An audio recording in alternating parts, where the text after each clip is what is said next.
Hello everyone, how are you? আশা করি সকলেই ভালো আছো। প্রিয় শিক্ষার্থী, আজকে তোমাদের সাথে যে বিষয়টা শেয়ার করব, বিজ্ঞান সপ্তম শ্রেণীর বই।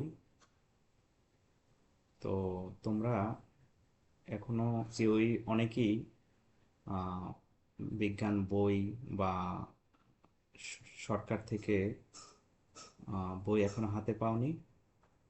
তবে এনসিটিভিতে সফট কপি এসেছে, তো সেখান থেকে আমি শেয়ার করার চেষ্টা করতেছি। তোমরা অবশ্যই স্ক্রিনে দেখতে পাচ্ছ বিজ্ঞান বইটির উপরের যে মলাট।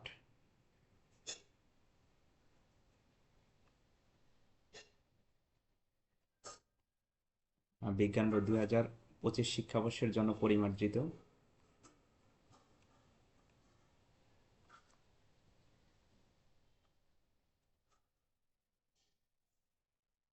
তো আমরা আজকে দেখব সূচিপত্র। প্রথমত যে কয়টি অধ্যায় রয়েছে, দেখা যাচ্ছে 14টি অধ্যায় রয়েছে। 14টি অধ্যায়ের মধ্যে প্রথম অধ্যায়ে তোমরা অবশ্যই স্ক্রিনে দেখতে পাচ্ছ, প্রথম অধ্যায়ে রয়েছে নিম্ন শ্রেণীর জীব। দ্বিতীয় অধ্যায়ে উদ্ভিদ ও প্রাণীর কোষীয় সংগঠন। তৃতীয় অধ্যায়ের উদ্ভিদের বাহ্যিক বৈশিষ্ট্য। চতুর্থ অধ্যায়ে শ্বসন। পঞ্চম অধ্যায়ে পরিপাকতন্ত্র ও রক্ত সংবহন তন্ত্র। ষষ্ঠ অধ্যায়ে রয়েছে পদার্থের গঠন। সপ্তম অধ্যায়ে শক্তির ব্যবহার। অষ্টম অধ্যায়ে শব্দের কথা। নবম অধ্যায়ে তাপ ও তাপমাত্রা। দশম অধ্যায়ে বিদ্যুৎ ও চৌম্বকের ঘটনা। 11তম অধ্যায়ে রয়েছে পারিপার্শ্বিক পরিবর্তন ও বিভিন্ন ঘটনা। দ্বাদশ অধ্যায়ে সৌরজগৎ ও আমাদের পৃথিবী। ত্রয়োদশ অধ্যায়, যেটা 13তম অধ্যায়, প্রাকৃতিক পরিবেশ ও দূষণ। চতুর্দশ অধ্যায় জলবায়ু পরিবর্তন। তো আমরা সূচিপত্রের সাথে পরিচিত হলাম, যেহেতু আমাদের 25 সালে নতুন পরিমার্জিত বই। তো সূচিপত্র সম্পর্কে আমাদের সকলেরই মোটামুটি পরিচিত হলাম। তো এখন প্রথম অধ্যায়ে নিম্ন শ্রেণীর জীব। তো জীবগুলো কি কি প্রথমত আমরা দেখে আসি। রয়েছে ভাইরাস, ব্যাকটেরিয়া, ছত্রাক, শৈবাল, অ্যামিবা ইত্যাদিকে নিম্ন শ্রেণীর জীব বলা হয়। এদের মধ্যে ভাইরাস, ব্যাকটেরিয়া ও অ্যামিবা অণুবীক্ষণ যন্ত্রের সাহায্য ছাড়া দেখা যায় না। এরা অণুজীবের অন্তর্ভুক্ত। কিছু কিছু ছত্রাক ও শৈবাল খালি চোখে দেখা গেলেও অধিকাংশ ছত্রাক ও শৈবাল দেখতে অণুবীক্ষণ যন্ত্রের সাহায্য লাগে। এসব অণুজীব বা আদিজীব মানুষ, গৃহপালিত পশু পাখি ও উদ্ভিদদের রোগ সৃষ্টি করে। আবার পরিবেশ এদের অনেক উপকারী ভূমিকাও রয়েছে। তো পরিবেশেও এদের অনেক উপকারী ভূমিকা রয়েছে, যেমন এদের ক্ষতিকর দিক রয়েছে, তেমনি উপকারিতাও রয়েছে এই অণুজীব দ্বারা।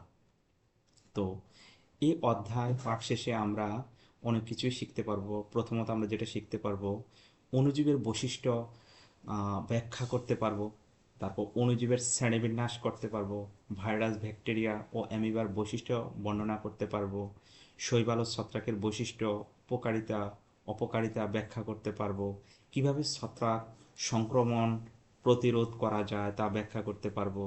ছত্রাকজনিত রোগ সংক্রমণের বিষয়ে নিজে সচেতন হব এবং অন্যদের সচেতন করব। মানবদেহে স্বাস্থ্য ঝুঁকি সৃষ্টিতে ভাইরাস, ব্যাকটেরিয়া ও অ্যামিবার ভূমিকা ব্যাখ্যা করতে পারবো। মানবদেহে ভাইরাস, ব্যাকটেরিয়া ও অ্যামিবার কারণে সৃষ্ট মানবদেহে স্বাস্থ্য ঝুঁকি প্রতিরোধ এবং প্রতিকার ব্যাখ্যা করতে পারবো। এসব স্বাস্থ্য ঝুঁকি প্রতিকারে নিজে সচেতন হব এবং অন্যদেরও সচেতন করব। তবে আমাদের এখানে দেখা যাচ্ছে নতুন বইয়ে কিছু কম্পোজে কিছু ভুল দেখা যাচ্ছে, যে কম্পোজ করার সময় একটু এলোমেলো হয়েছে। তো এটা বিষয় নয়, আমরা এটা সঠিকভাবে ঠিক করে নেব। তো আমরা চলে আসলাম অণুজীব জগৎ। তো অণুজীব জগৎটা কি সেটা আমরা অবশ্যই জানবো। তোমরা হয়তো বা ক্লাস 6-এ অণুজীব সম্পর্কে অনেকটাই ধারণা পেয়েছো, তবে সপ্তম শ্রেণীতে এসে আরও বিস্তারিত অণুজীব সম্পর্কে ধারণা পাবে। তো অণুজীব জগৎ আমরা অন্তত অণুজীব জগৎ এই বিষয়টা সম্পর্কে একটু জানবো। তো সবাই অবশ্যই খেয়াল রাখবে যে আমাদের চারপাশে অনেক জীব দেখতে পাই, অবশ্যই দেখতে পাই।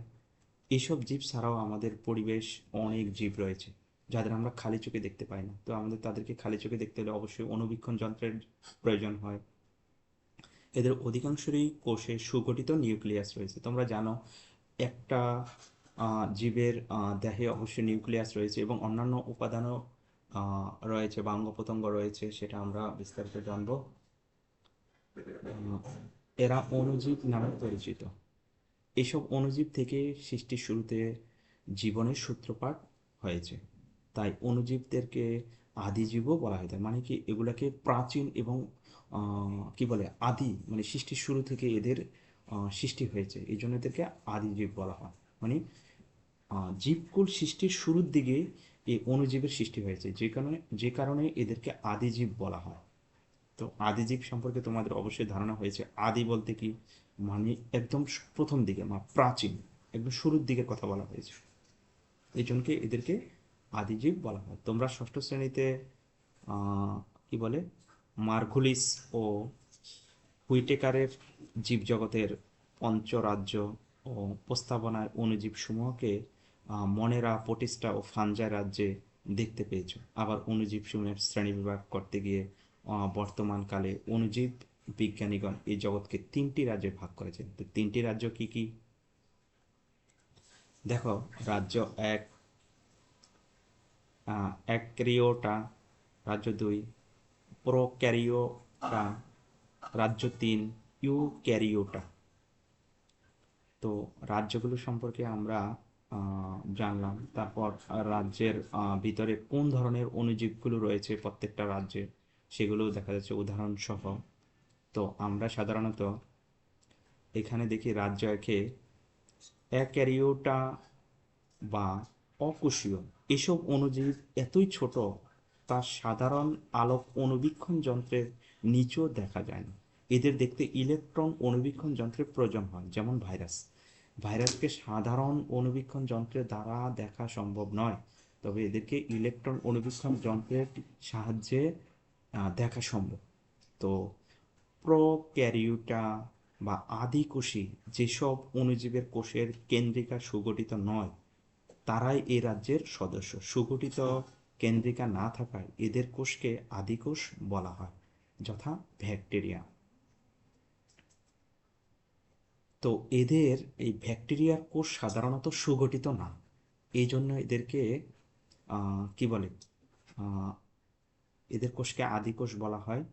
তো ইউক্যারিওটা বা প্রকৃত কোষে যেসব অণুজীব কোষের কেন্দ্রিকা সুগঠিত, তাদেরই প্রকৃত কোষ বলে।